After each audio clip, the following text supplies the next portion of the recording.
So I am a small business owner, and I'm the chair of our local Business Minority Business Advisory Council, and I've got to help lead this initiative called Contracting for Equity Tennessee, where I get to hear from and work with a lot of small business owners across the state around their frustrations and their concerns about how they set up their business in a way that they can thrive, take care of their families.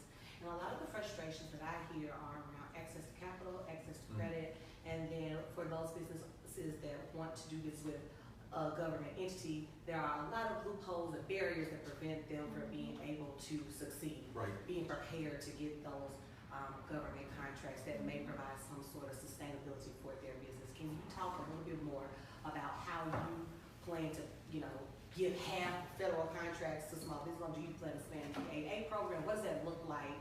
Because I know right now there are only 31 businesses in the state of Tennessee that are AA certified. So can you talk to me a little bit about what your plans for small business owners? Let's start with where you did and get more capital out into the community. We're organized as a capitalist economy, and if you do not have access to that, you just are not going to be successful.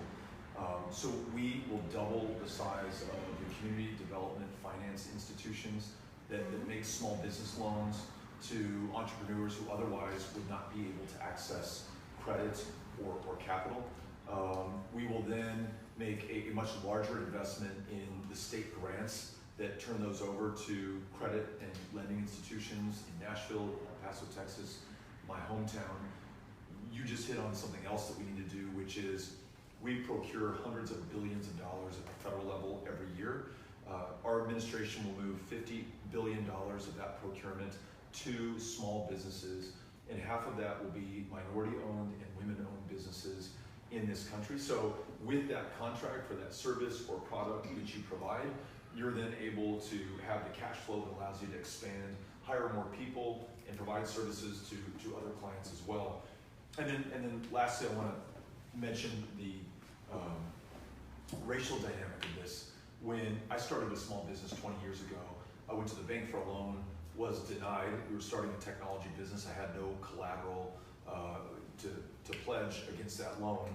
But my dad and mom, who had a home that they had been paying the mortgage on and had it fully paid for, had the equity, took out a loan against that and then lent that back to me, $20,000. I could start that business.